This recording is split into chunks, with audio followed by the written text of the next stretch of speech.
This weekend, I had a chance to talk to Courtney and Amber for our Community Chats interview. So we're going to roll this interview and then stay tuned for the end for I have more things to tell you about. All right, welcome to Together for Salem. I've got two of my friends here, Courtney and Amber, and I'm really excited to be able to talk to them this evening about just their journey with God, their journey discovering God, learning more about what it means to follow Jesus, and just their background. So it kind of ties in nicely to episode 1 of our new series. So if you haven't watched that yet, viewers, go check that out. It's on YouTube. But this is just for Courtney, a backyard chat. So we're just gonna talk about just where God has taken us. So the first question I just want to ask you guys, just right off the bat, is growing up, how would you have described God, and why do you think that was your view of him? So I'll start. Growing up, I was really hard on myself and kind of strove for perfection. So that's kind of how I viewed God. Grew up really religious and always believed in him, but kind of viewed him as my judge. And the perfect example that Christ set for me was how I needed to live my life, which as I get older, I see that's really not necessarily feasible. And I think God knew that. But yeah, growing up, I was taught that he loved me unconditionally, but I don't think I necessarily felt it. I think I felt like I had to earn his love. I think that's super common. I mean, I didn't grow up in the church, but that was my understanding of the God that I heard my friends talk about or whatever. What about you, Amber, growing up? Yeah, actually very similar, which is funny because I was a pastor's kid. And so I don't know, I have always felt like maybe I should have known better or known differently or something. But I also felt like I needed to do things perfectly. Like there was the only way you could be with Jesus in heaven is if you did everything exactly right and followed all the rules. But then at the same time, I'm like, but God's like super judging and harsh. And I'm like, I'm never going to be able to live up to all of these expectations. I think that I would, on one hand, I could say to people, well, God is loving and kind and all of these things that sound great. But in my mind, it was like the opposite. Like I had like a Sunday school answer, and then I had what I actually thought. Yeah. I find myself still sometimes having a Sunday school answer. Yes. But like that idea of just as we grow, our view of him changes, especially as life experiences happen. You guys are both moms, like you've had your own kids. So that right there can change things. And then you have different experiences surrounding like Amber grew up a pastor's kid, and you guys have different church experiences. And then those situations change too. So how about now? Like how has that changed from before? Like from how you described God just then to now? Like you were saying, the biggest thing that has changed my view of him, because I knew it logically that he loved me, but until I had my own children, I just couldn't even comprehend that. And now, I mean, don't get me wrong, my kids are almost 2 and 4.5, and they drive me nuts. But there is nothing that they could do that would ever make me stop loving them, not even for a second. So I think I start to fully understand that a little better. Yeah, I agree with that.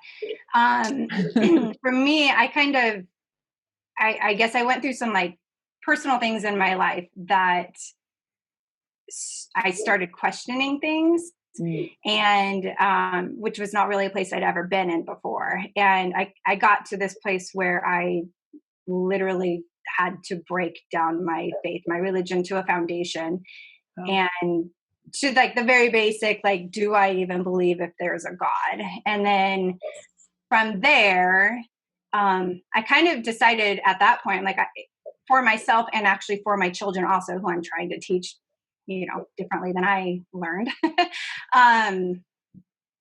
If I'm going to believe something, I need to know why I'm believing it.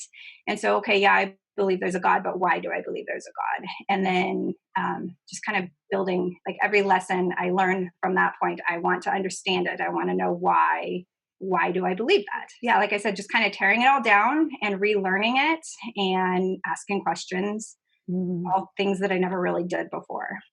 Yeah. I think sometimes we grow up as kids and we don't, I mean, faith like a child is awesome, but we don't ask those questions. Then we become adults and it's like, oh, wait, what does that actually mean? Or do I actually believe that? Like this is fun for me.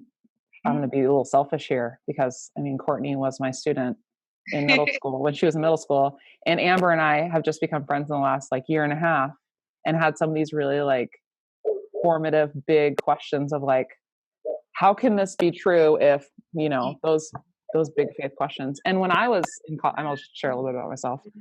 When I was in college, that's when I first heard about like the actual Jesus, and somebody gave me what I needed, and I didn't know I needed it, but it was my coach. My coach gave me More Than a Carpenter, which is a book by Josh McDowell. I have it over here on the shelf somewhere. It's a great book because it just breaks down like these questions that Amber is talking about, like how can this be true? How can the Bible be true? Another good one is Case for Christ. So, but I mean, you both kind of mentioned like having kids was formative, having these friendships where you have somebody you can ask these questions to, or a place to go with your questions, and a safe place so that you can say, like, I don't know if I believe this or not. And then going from there and having that conversation. That's awesome. So the next question is, what changed your view? And I mean, Amber, you just spoke, but can you pinpoint where you're at? And Right. Yeah. Well, it's kind of been a process, but I think the biggest thing was recognizing that I don't have to do it perfectly. That even though, like, even still, like, I don't have it figured out, not even close. I still have so many questions. I'm like, I don't understand what this means. And I don't understand who God really is in this. And, but like the big picture is that I do understand Jesus's love. And I do understand that he can handle my questions. And, I found a community that can also handle my questions and tries to help me answer them or gives me their opinion on what it is. And some of it too, I think, is recognizing that some of it is opinion. It's not all like hard fact, not saying that the Bible isn't true, but I just, giving myself a little like grace, I guess, and letting myself just kind of experience this and go through it, keeping my heart with Jesus and all of that. I love it. That makes sense. It totally does. Yeah, absolutely. What about you, Courtney? I would say the first thing was having Noah. And then the next thing would probably be when my husband got sick. Because my whole life I just had this, what I thought was an incredible amount of faith. Like no matter what happened, I knew God was going to get me through it, question for a sec, but he would always resolve it. Like everything would end up happy. And then when we just had Emma and she was 6 weeks old, Noah was 2.5. Taylor called me from work one day and thought he was getting a cold. And a week later he was in a coma. And I spent hours on the floor in the bathroom of the ICU just being like, okay, I've had the faith. Now I need you to tell me it's going to be okay. Like I can endure as long as I know that there's a light at the end of the tunnel. And I'm so grateful for that experience because it's something I can use now. Like it's a very similar situation with everything. Like I know God will get us through it, but we have to have faith in whatever that looks like in the time. Like that doesn't mean that there won't be hard days and stormy waters, but we still have to just be like, okay, you know better than I do. And even if it doesn't turn out the way that I thought it would, I know that you always want the best for me because I'm your daughter. That place of identity and knowing who you are and whose you are.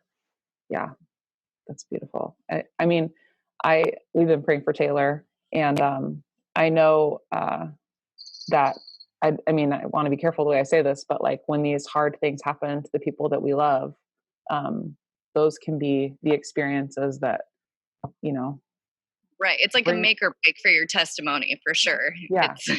It's like a fork in the road and you got to know, okay, which way am I going to go? Yeah. And then you look back on it like years later, or even months later, and you're like, whoa, Like I see Right. what was happening there. I see what, Absolutely. yeah. So we talked about how our views changed from when we were younger to now and the experiences that kind of brought us there. But how has that change like affected the way you live or your life in general? I think like just going forth with my future trials, knowing that there are gonna be times like with the kids, Noah might want to play with the stove and I don't let him, and then he gets mad at me because he thinks I don't want him to have any fun. Mm, But it's because I know I only have this much more wisdom than him, but I know that it's not a good idea for him to yeah. do that. And I think trying to apply that, to remember that even if I want to theoretically play with the stove and God tries to protect me from that, Yeah. it's not because he doesn't want me to be happy and have fun. He wants the best for me. I Yeah. think. This new view of God, and you talked about how this affects your life now. Well, we're in kind of a weird place. I don't know if you guys have read the news lately, but we're in kind of a weird place in life where we're sheltering in place and we're quarantining. I know Amber and I are big time extroverts, so we're struggle bus with that side of it. I know introverts are struggling too. So how has this view of God affected the way you've dealt with the current COVID-19 pandemic? For me, I think it's doing my part. Like, I know I need to take precautions to be safe, but at the same time, there are things that are out of my control that I have to give to him. And so I know God wants us to do our part. I was watching Joyce Myers and she was saying, God won't do, like, he wants us to do our part, but then he leaves a chunk that we can't do so that we have to surrender it to him. And that's kind of That's good. that's kind of how I feel. It's like I know that I need to prepare for my family, but I need to give the rest to him. Yeah, that's great. I think that for me, it actually starts before COVID-19 kind of hit our nation. Yeah. Life has just kind of been crazy for a while now, and there were things and are things that I just have no control over. Mhm. And as much as I would like to, I don't. But I've seen more, like mostly, like really honestly, in like the last 5 or 6 months or so, where I'm like, okay, God actually already had that figured out for me. Like, Mhm. I'm in this situation now, but it's fine. Like, I have everything I need, and I can't help but think that God had that planned out for me that way so that things would be fine, including like where I'm at now. Like, I don't have work right now, but somehow I have a savings account that I'm able to live off of. And so that's not really something I could have said a year ago. So I don't know. I think it's just kind of been this process of knowing I am not in control Mm. and being okay with that. Wow. And that even comes down to the COVID stuff, which is so hard because yes, I am an extrovert and I miss all the people. I'm super grateful for the people that I do get to keep in my little circle, but it's hard, and it's hard for everybody. And I get that. And I'm super grateful that I don't actually know anybody that has been sick with it, but Yeah. even still on like the hard days, like today was a really tough day with the kids and everything. And I'm like, well, take some deep breaths and keep on going. And God's got this figured out. Like, I mean, it's not going to be like this forever, and let's just keep on going and see what happens. Yeah. Like one day at a time. Yes. We feel like, I think sometimes like we've got to have it all figured out. And I mean, that's like the human tendency, right? Like, I've got to have my ducks in a row. I've got to have the answers, all the things we kind of touched on. Like, I've got to have control. Mm-hmm. But Jesus is just saying, come to me, those of you who are weary, and I will give you rest. My yoke is easy and my burden is light. So I love that. I love that he's persistent. He is resilient. He is able. And in the moments where I'm feeling like we were talking before we started recording, like all of us are kind of having the emotions right now. Like he can handle it. Like he can handle all of our stuff. Now that I'm learning that I'm a daughter of God, I have to remember that everyone else is going through this too, and they're children of God. So while my initial instinct may be to live in fear and hoard and buy up all the toilet paper and the hand sanitizer, I have to remember that I need to protect my family, but I also need to allow others the same right to protect their families, because we're all children of God and we're all going through this together. Right. Perfect. You guys are awesome. Thank you for taking this time to talk to me and everybody on the internets. And I just want to keep encouraging you guys to keep journeying. I'm still journeying. We're all still figuring it out. So thanks for playing. Thank you. Thank you. All right. Thank you, Courtney and Amber. That was great. You guys make sure you are keeping your eye out for more content coming your way this week. Subscribe to the YouTube channel, like us on Facebook, and follow us and all that jazz. But I wanted to show you a couple of the books that were talked about in that interview and this weekend. So the first one is More Than a Carpenter by Josh McDowell. Great book, a formative book for me and my faith, the one that my coach gave me. And then another one is Case for Christ by Lee Strobel.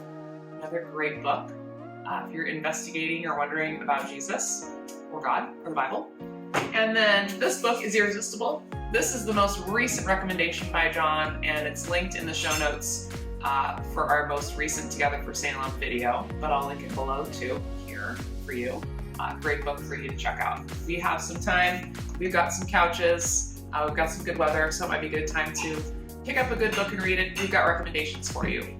Keep your eye out for more content coming your way. Have a great week. We hope you're staying safe, staying healthy, staying inside, but also drinking water and getting outside too.